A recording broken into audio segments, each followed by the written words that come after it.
Hi hello ಎಲ್ರಿಗೂ ನಮಸ್ಕಾರ. Hope ನೀವೆಲ್ಲರೂ ಚೆನ್ನಾಗಿದ್ದೀರಾ ಅಂತ ಭಾವಿಸ್ತಾ ಮತ್ತೆ ನಿಮ್ಮನ್ನೆಲ್ಲ ನಾನು ವೆಲ್ಕಮ್ ಮಾಡ್ಕೊಳ್ತಾ ಇದ್ದೀನಿ. ಯಾರೆಲ್ಲ ಹೊಸದಾಗಿ ನನ್ನ ವಿಡಿಯೋ ನೋಡ್ತಿದ್ದೀರೋ ಒಂದ್ಸಲ ನನ್ನ ಕಂಟೆಂಟ್ನ ನೀವು ಚೆಕ್ ಮಾಡ್ಕೊಳ್ಳಿ. ನಿಮಗೇನಾದರೂ ಇಂಟ್ರೆಸ್ಟಿಂಗ್ ಅನಿಸಿದರೆ ಸಬ್ಸ್ಕ್ರೈಬ್ ಮಾಡ್ಕೊಳ್ಳಿ. ಹಾಗೆ ನಿಮ್ಮ ಕನ್ನಡತೆಯನ್ನು ಹರಿಸಿ ಮತ್ತು ಬೆಂಬಲಿಸಿ ಅಂತ ಕೇಳ್ಕೊಳ್ತಾ ಇವತ್ತಿನ ವ್ಲಾಗ್ನ ಶುರು ಮಾಡ್ತಿದ್ದೀನಿ. ಈ ಬ್ಲಾಗಲ್ಲಿ ನಾನು ನಿಮಗೆ ಏನು ತೋರಿಸೋಣ ಅಂತ ಅಂದ್ಕೊಂಡೆ ಅಂದರೆ ಅಮೇರಿಕಾದಲ್ಲಿ ಅಪ್ಲಯನ್ಸಸ್ ಎಲ್ಲ ಹೇಗೆ ಡೆಲಿವರಿ ಮಾಡ್ತಾರೆ, ಹಾಗೆಯೇ ಇನ್ಸ್ಟಾಲೇಷನ್ ಮಾಡ್ತಾರೆ ಅಂತ ಅನ್ನೋದನ್ನು ತೋರಿಸ್ಬೇಕು ಅಂತ ಅಂದ್ಕೊಂಡೆ. ನಾವು ರೀಸೆಂಟಾಗಿ ನಮ್ಮದು ಫ್ರಿಜ್ ಆಗಿರ್ಬೋದು ಮತ್ತು ಡಿಶ್ ವಾಷರ್ ಚೇಂಜ್ ಮಾಡ್ಕೊಂಡ್ವಿ. ಸೊ ಅದೆಲ್ಲ ಪ್ರಾಸೆಸ್ ಹೇಗಿತ್ತು, ಏನೆಲ್ಲ ಮಾಡ್ಕೊಂಡ್ವಿ ಅಂತ ಅನ್ನೋದನ್ನು ನೋಡೋಣ. ನಮ್ಮದು ಜಿ ಪ್ರೊಫೈಲ್ ಅನ್ನೋ ಬ್ರ್ಯಾಂಡಲ್ಲಿ ಫ್ರಿಜ್ ಇತ್ತು ಮುಂಚೆ. ಅದೊಂದು 2-3 ಸಲ ನಮಗೆ ಪ್ರಾಬ್ಲಮ್ ಕೊಡ್ತಾನೇ ಇತ್ತು. ಸ್ಪೆಷಲಿ ಫ್ರೀಝರ್ ತುಂಬಾ ಇಶ್ಯೂಸ್ ಆಗ್ತಾಯಿತ್ತು. 1-2 ಸಲ ನಾವು ಟೆಕ್ನಿಷಿಯನ್ನ ಕರೆಸಿ ಫಿಕ್ಸ್ ಕೂಡ ಮಾಡ್ಕೊಂಡಿದ್ವಿ.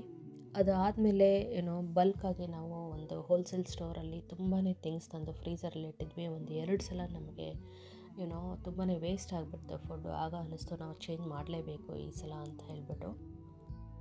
ಸೊ ಗೊತ್ತಲ್ಲ, ಮನೆಯಲ್ಲಿ ಏನಾದರೂ ತೊಗೋಬೇಕು ಅಂತಂದರೆ ಅದಕ್ಕೆ ಒಂದು ಹೋಮ್ವರ್ಕ್ ಅಂತ ಮಾಡ್ಕೋಬೇಕು.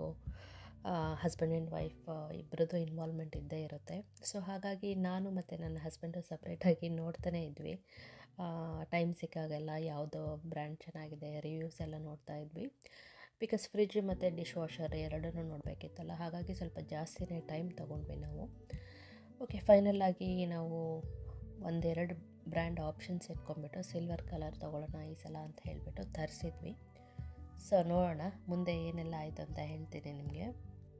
ಸೊ ಏನಾಯಿತು ಅಂತಂದರೆ, ನಾವೇನೇ ಎಕ್ಸ್ಪೆಕ್ಟ್ ಮಾಡಿರಲಿಲ್ಲ ನಾವು ಇಷ್ಟು ಸಲ ಅಪ್ಲಯನ್ಸಸ್ನ ಅವರು ಡೆಲಿವರಿ ಮಾಡೋಕ್ಕೆ ಬಂದಾಗೆ ವಾಪಸ್ ಕಳಿಸ್ತೀವಿ ಅಂತ.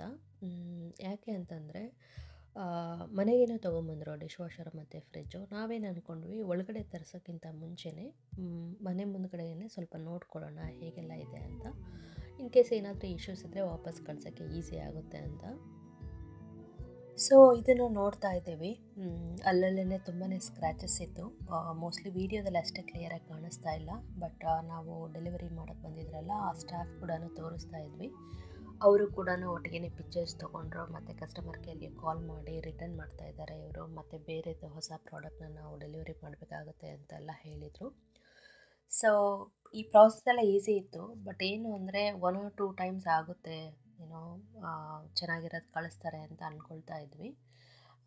ಬಟ್ ಮಿಡ್ಲಲ್ಲಿ ಬ್ರ್ಯಾಂಡ್ ಕೂಡ ಚೇಂಜ್ ಮಾಡಿ ಬೇರೆದನ್ನು ಆರ್ಡ್ರ್ ಮಾಡಿದ್ವಿ. ಮತ್ತು ಅದು ಎಲ್ಲ ಇಶ್ಯೂಸ್ ಇತ್ತು. ಒಂದು 5 ಸಲ ವಾಪಸ್ ಕಳಿಸಿದ್ದೀವಿ.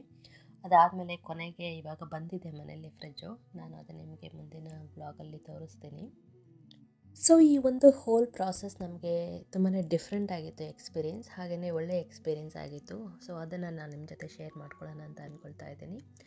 ಏನು ಗೊತ್ತಾ, ನಾನು ಹೇಳಿದ್ನಲ್ಲ ನಾವು 5 ಸಲ ವಾಪಸ್ ಕಳಿಸಿದ್ವಿ ಅಂತ. ಸೊ ನಾವು ಎವ್ರಿ ಟೈಮನ್ನು ಅದನ್ನ ರಿಟರ್ನ್ ಮಾಡಿದಾಗೆ ಆ ಒಂದು ನಾವು ಪ್ರಾಡಕ್ಟ್ನ ಏನು ಆರ್ಡರ್ ಮಾಡಿರ್ತೀವಿ ಅಲ್ವಾ ಆನ್ಲೈನು, ಅದು ಕ್ಯಾನ್ಸಲ್ ಆಗುತ್ತೆ. ಸೊ ಮತ್ತೆ ನಾವು ಬೇಕಂದರೆ ಸೇಮ್ ಪ್ರಾಡಕ್ಟನ್ನೇ ಆರ್ಡ್ರ್ ಮಾಡ್ಬೋದು ಅಥವಾ ಬೇರೆ ಬ್ರ್ಯಾಂಡ್ ನೋಡ್ಕೊಂಡು ಆರ್ಡ್ರ್ ಮಾಡ್ಬೋದು. ಸೊ ಈ ಥರ ಒಂದು ಲಾಂಗ್ ಪ್ರಾಸೆಸ್ ಆಯಿತು ನಮಗೆ. ಸೊ ತಿರ್ಗಾ ಬೇರೆ ಬ್ರ್ಯಾಂಡ್ದೇನೋ ನೋಡ್ಕೊಂಡ್ವಿ ಮತ್ತು ಆರ್ಡ್ರ್ ಮಾಡಿದ್ವಿ. ಸೊ ಬಟ್ ಡೆಲಿವರಿ ಮಾಡೋಕ್ಕೆ ಬಂದಾಗ ಸೇಮ್ ಸ್ಟಾಫ್ನೇ ಬರೋರು.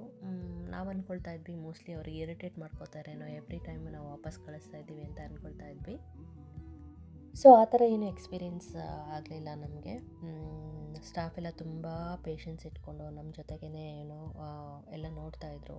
ನಾವು ಎಲ್ಲೆಲ್ಲಿ ಪ್ರಾಬ್ಲಮ್ಸ್ ಇದೆ ಅಂತ ಹೇಳಿದಾಗೆ ಅವ್ರ ಫೋನಲ್ಲೇ ಪಿಕ್ಚರ್ಸ್ ಎಲ್ಲ ತೊಗೊಂಡು ಕಸ್ಟಮರ್ ಕೇರ್ಗೆ ಕಾಲ್ ಮಾಡಿ ಅವ್ರ ಜೊತೆ ನಮ್ಮನ್ನೆಲ್ಲ ಮಾತಾಡಿಸಿ ಅದಕ್ಕೆ ಅಂತ ಒಂದು ವರ್ಕ್ ಆರ್ಡರ್ ಕ್ರಿಯೇಟ್ ಮಾಡಿ ಒಂದು ಪ್ರಾಬ್ಲಮ್ನಲ್ಲೇ ಇಮಿಡಿಯೇಟಾಗಿ ಸಾಲ್ವ್ ಮಾಡಿ ಕೊಡ್ತಾಯಿದ್ರು ನಮಗೆ. ಮತ್ತು ನಾವು ನೆಕ್ಸ್ಟ್ ಟೈಮು ಆನ್ಲೈನ್ ಮತ್ತು ಬೇರೆ ಪ್ರಾಡಕ್ಟ್ನ ಆರ್ಡ್ರ್ ಮಾಡ್ಕೊಳ್ತಾ ಇದ್ವಿ. ಹೀಗೆ ಒಂದು ದೊಡ್ಡ ಲಾಂಗ್ ಪ್ರಾಸೆಸ್ ಆಯಿತು ಇದು.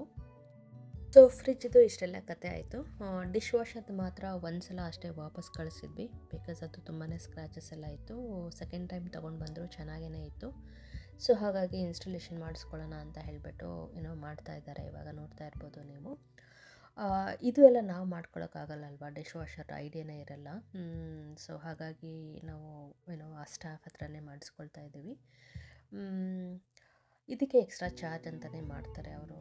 ಒಂದು ಐ ಥಿಂಕ್ $250 or $300 ಆಯಿತು ಅಂದ್ಕೊಳ್ತೀನಿ.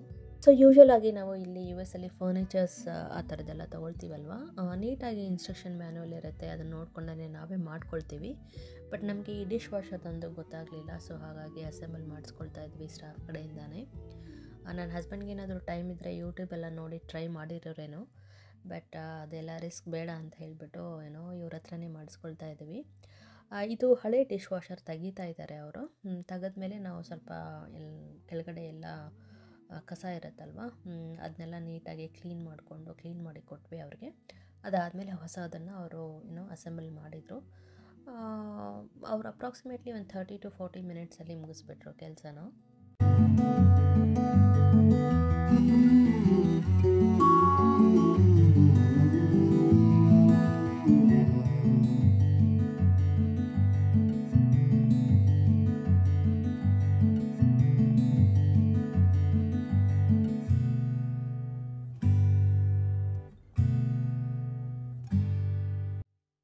ಸೊ ಇಲ್ಲೇನೇ ನೀವು ನೋಡ್ತಾ ಇದ್ದೀರಲ್ವ, ಇವರು ಇನ್ಸ್ಟಾಲ್ ಮಾಡ್ತಾ ಇದ್ದಾರಲ್ಲ, ಅವರು ತುಂಬಾ ಕೂಲಾಗಿದ್ದರು. ನಮ್ಮ ಜೊತೆ ಆಲ್ಮೋಸ್ಟ್ ಒಂದು 40 ಮಿನಿಟ್ಸ್ ಮಾತಾಡಿಕೊಂಡೇ ಕೆಲಸ ಮಾಡಿಕೊಟ್ರು ನಮಗೆ. ಅವ್ರ ಜೊತೆಗೆ ಅವ್ರ ಮಗನ ಕರ್ಕೊಂಬಂದಿದ್ರು ಅನಿಸುತ್ತೆ. ಇದು ವೀಕೆಂಡ್ ಆಗಿತ್ತು. ಸೊ ಇಲ್ಲಿ ಹೇಗೆ ಅಂತಂದರೆ ಅವ್ರದ್ದು ಪ್ರೊಫೆಷನ್ನೇ ಮೇನ್ ಬೇರೆ ಇರುತ್ತೆ, ಬಟ್ ವೀಕೆಂಡ್ಸಲ್ಲೆಲ್ಲ ಹಾಬಿ ಥರ ಬೇರೆ ಕೆಲಸಗಳನ್ನು ಮಾಡ್ತಾರೆ. ಇಲ್ಲಿ ಆ ಥರ ಹೆಸಿಟೇಷನ್ ಏನು ಮಾಡ್ಕೊಳ್ಳಲ್ಲ. ಸೊ ಈ ಥರ ಅವ್ರ ಮಕ್ಕಳು ಏನಾದರೂ ಫ್ರೀ ಇದ್ದಾಗ ಅಥವಾ ದೊಡ್ಡವರಿದ್ದರೆ ಅವ್ರನ್ನ ಕೂಡ ಕರ್ಕೊಂಬರ್ತಾರೆ, ಕೆಲಸ ಕಲಿತಾರೆ ಅಂತ ಹೇಳಿಬಿಟ್ಟು. ಸೊ ನಾನು ಇಲ್ಲಿ ಯು ಎಸ್ಸಿಗೆ ಬಂದಮೇಲೆ ಈ ಥರದ ವಿಷಯಗಳನ್ನೆಲ್ಲ ಅಬ್ಸರ್ವ್ ಮಾಡಿ ಅಡ್ಯಾಪ್ಟ್ ಮಾಡ್ಕೊಳ್ಳೋದಕ್ಕೆ ಟ್ರೈ ಮಾಡ್ತೀವಿ. ಇನ್ ದ ಸೆನ್ಸ್, ನಮ್ಮ ಇಂಡಿಯಾದಲ್ಲಿ ನಾವು ಕೆಲವೊಂದು ಸಲ ಎಲ್ಲ ಕೆಲಸಗಳನ್ನು ನಾವು ಮಾಡೋದಕ್ಕೆ ಪ್ರಿಫರ್ ಮಾಡ್ತಿರಲ್ಲ ಅಲ್ವಾ. ಸೊ ಈ ಥರ ಬೇರೆ ಕಂಟ್ರಿಲಿ ಬಂದಾಗ ಅಲ್ಲಿ ಕಲ್ಚರ್ ನೋಡಿದಾಗ ನಮಗೆ ಅದು ಸರಿ ಅಂತ ಅನ್ನಿಸ್ದಾಗ ಅದನ್ನು ಅಡಾಪ್ಟ್ ಮಾಡ್ಕೊಳ್ಳೋದು ಒಳ್ಳೆಯದಂತ ಅನಿಸುತ್ತೆ. ನನಗಂತೂ ತುಂಬಾ ಇಷ್ಟ ಆಯಿತು. ಇದು ಒಂದು ಸ್ಕಿಲ್ ಅಲ್ವಾ, ಸೊ ಕಲಿಯೋದ್ರಲ್ಲಿ ಏನೂ ತಪ್ಪಿಲ್ಲ. ಸೊ ನೋಡ್ತಾ ಇದ್ದೀರಲ್ವ, ಆಲ್ಮೋಸ್ಟ್ ಇನ್ಸ್ಟಾಲೇಷನ್ ಮುಗಿಸ್ತಾ ಇದ್ದಾರೆ. ಇನ್ನೊಂದು ಸ್ವಲ್ಪ ಬಾಕಿ ಇದೆ ಕೆಲಸ. ಎಷ್ಟು ಹೆಲ್ಪ್ ಆಗುತ್ತೆ ಅಲ್ವಾ ಮನೇಲಿ ಡಿಶ್ ವಾಷರ್ ಇದ್ದರೆ. ಎಲ್ಲದನ್ನೂ ವಾಶ್ ಮಾಡೋಕ್ಕಾಗಲ್ಲ, ದೊಡ್ಡ ದೊಡ್ಡ ಪಾತ್ರೆಗಳನ್ನೆಲ್ಲ ಹೊರಗಡೆನೇ ವಾಶ್ ಮಾಡ್ಕೋಬೇಕಾಗುತ್ತೆ. ಬಟ್ ಸ್ಟಿಲ್ ಮನೆಯಲ್ಲಿ ಸಣ್ಣ ಬೇಬಿ ಇರೋದ್ರಿಂದ ನನಗಂತೂ ತುಂಬಾ ಹೆಲ್ಪ್ ಆಗುತ್ತೆ ಇದು. ಸೊ ಈಗ ಯೂಶ್ವಲಿ ಪೇರೆಂಟ್ಸ್ ಅಬ್ರಾಡ್ ಕಂಟ್ರೀಸ್ಗೆಲ್ಲ ಬಂದಿರ್ತಾರಲ್ಲ, ಈವನ್ ಇಲ್ಲಿ ಕಿಚನ್ ಆಗಿರ್ಬೋದು ಅಥವಾ ಸ್ಪೆಷಲಿ ಡಿಶ್ ವಾಷರ್ನ ನೋಡಿ ಅವರು ಕೂಡ ಇಂಡಿಯಾದಲ್ಲಿ ಇನ್ಸ್ಟಾಲೇಷನ್ ಮಾಡಿಸ್ಕೊಂಡಿದ್ದಾರೆ ಅಂತ ಕೇಳಿದ್ದೀನಿ. ನಮ್ಮ ರಿಲೇಟಿವ್ಸಲ್ಲಿ ತುಂಬ ಜನ ಮಾಡಿದ್ದಾರೆ. ಬಟ್ ಏನು ಅಂತಂದರೆ, ನಮಗೆ ಇಂಡಿಯಾದಲ್ಲಿ ನೀರಿನ ಪ್ರಾಬ್ಲಮ್ ಜಾಸ್ತಿ ಅಲ್ವಾ, ಇದನ್ನ ಸ್ವಲ್ಪ ಕಂಟಿನ್ಯೂಸ್ ಆಗಿ ರನ್ ಮಾಡ್ತಾ ಇದ್ದರೆ ಚೆನ್ನಾಗಿರುತ್ತೆ, ಇಲ್ಲ ಅಂದರೆ ಕೆಟ್ಟೋಗ್ಬಿಡುತ್ತೆ. ಬಟ್ ನಾವು ಈಗ ತೊಗೊಂಡಿರೋ ಡಿಶ್ ವಾಷರ್ ತುಂಬಾ ಚೆನ್ನಾಗಿದೆ. ನನಗೆ ಮುಂಚೆದು ಸ್ವಲ್ಪ ಪ್ರಾಬ್ಲಮ್ ಕೊಡ್ತಾಯಿತ್ತು. ನಾವೀಗ ಅಪ್ಗ್ರೇಡೆಡ್ ವರ್ಷನ್ ತೊಗೊಂಡಿದ್ದೀವಿ. ಯಾರಿಗಾದರೂ ಡೀಟೇಲ್ಸ್ ಬೇಕು ಅಂತಂದರೆ ಕಮೆಂಟ್ ಮಾಡಿ, ನಾನು ನಿಮಗೆ ಡೀಟೇಲ್ಸ್ನ ಶೇರ್ ಮಾಡ್ತೀನಿ.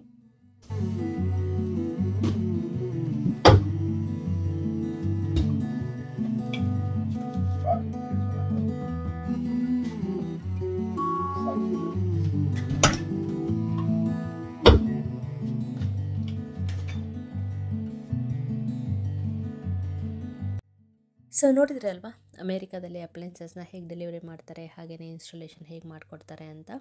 ಸರ್ವಿಸ್ ತುಂಬಾ ಚೆನ್ನಾಗಿತ್ತು. ಹಾಗೆಯೇ ಇಲ್ಲಿ ಎಲ್ಲ ಕಡೆಯೂ ನಾವು ಟಿಪ್ ಕೊಡಬೇಕಾಗುತ್ತೆ. ಸೊ ಹಾಗಾಗಿ ಟಿಪ್ ಕೊಟ್ಟು ಕಳಿಸ್ತಾ ಇದ್ದೀವಿ. ಫ್ರಿಜ್ಜನ್ನ ವಾಪಸ್ ತೊಗೊಂಡು ಹೋಗ್ತಾ ಇದ್ದಾರೆ ಈ ಟೈಮು.